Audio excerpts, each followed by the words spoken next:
ஆஹா, பேஷ் பேஷ், பிரமாதம், மிக பிரமாதம்.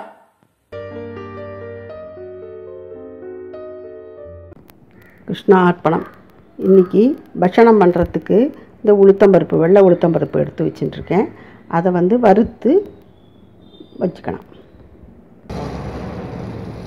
இப்போ வறுக்கிறதுக்கு வேண்டி இந்த வெள்ளை உளுத்தம்பருப்பை இலுப்பு சட்டியில் போடுறேன்.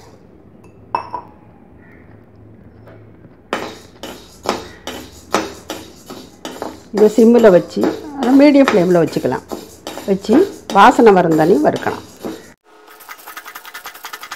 வாசனை வந்தாச்சு. இப்போ இறக்க போகிறேன்.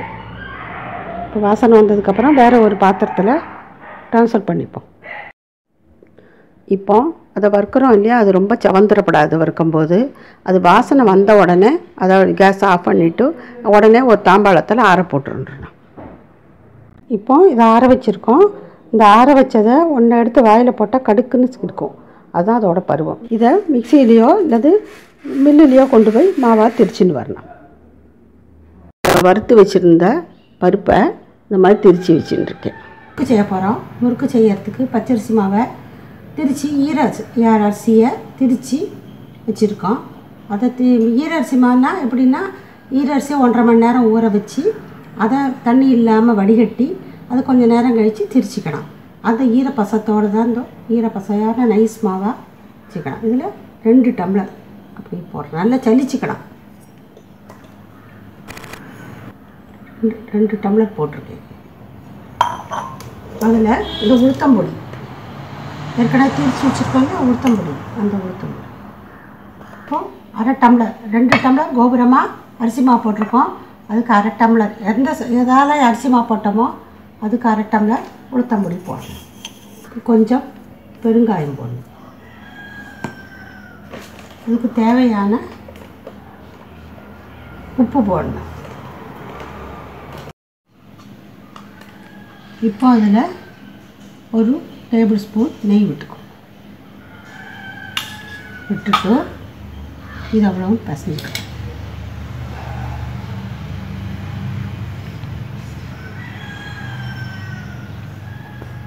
இந்த உளுத்தம்பொடி, இந்த அரிசி மாவு, உப்பு, பெருங்காயம், நெய் எல்லாம் சேர்த்து விட்ருக்கோம். இது அவ்வளவும் இப்படி நல்லா பசஞ்சு விட்டுருக்கோம். இதோ பசஞ்சு வச்சு மிக்ஸ் பண்ணிடலாம். மிக்ஸ் பண்ணால் போதும்.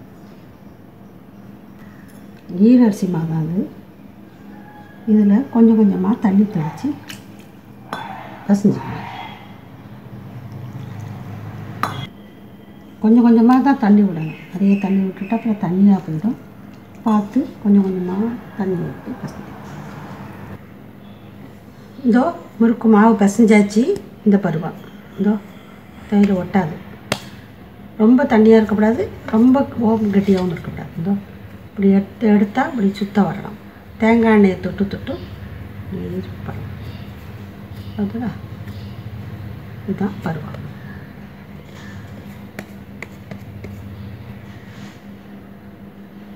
இந்த விரலை வச்சு சொல்லணும். இதோ இதை இப்படி ப்ரெஸ் பண்ணிட்டு இந்த விரலால் இதை அமுத்தி கொடுக்கணும்.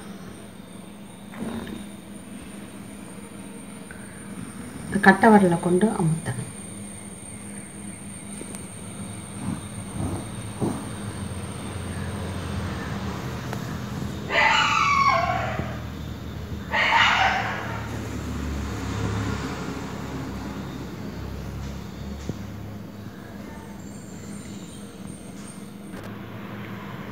இப்போ இந்த மாதிரி நான் கொஞ்சமாக மாவு எடுத்து சுற்றிருக்கேன்.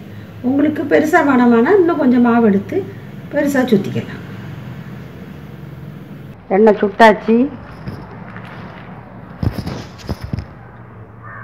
அதில் ஒரு முறுக்கா போடணும். இந்த மாதிரி சுற்றி வச்சுருக்கு. இது ஒன்று ஒன்றா எடுத்து போடணும்.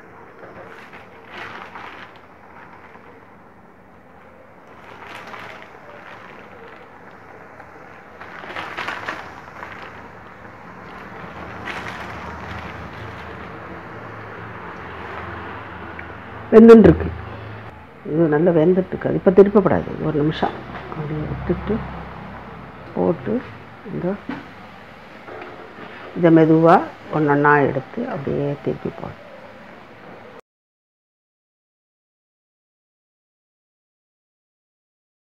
திருப்பி தெரியும் அந்த பக்கத்தில் வெந்திருக்குன்னா அந்த பக்கம் வேக வெந்துட்டுருக்கு. முதல்ல போட்ட உடனே நிறைய நுர வரும், வேக வேக சத்தம் குறைஞ்சிட்டே வரும். அப்படி திருப்பி போட்டுட்டே இருக்காது. சிம்மிலே வச்சா ரொம்ப மீடியத்தில் வச்சா போதும். சிம்மில் வச்சதுனால சூடாகாது எண்ணெய், அதனால் மீடியத்தில் வச்சு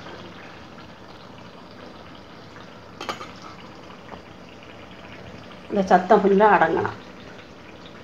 இந்த கொதிக்கிற சத்தம் இதோ இப்போ இதில் இந்த பத்தில் இந்த கொச்சினுக்கு இதோ இதிலெல்லாம் சத்தம் கம்மியாகிடுது. இதெல்லாம் எடுத்துடலாம். சத்தம் கேட்கும் அப்படி அப்படியே ஒன்றொன்னா இந்த வேகிறது அந்த குமிழ் குமிழாக வருது, அந்த சத்தம்லாம் இல்லாமல் இருக்கும்.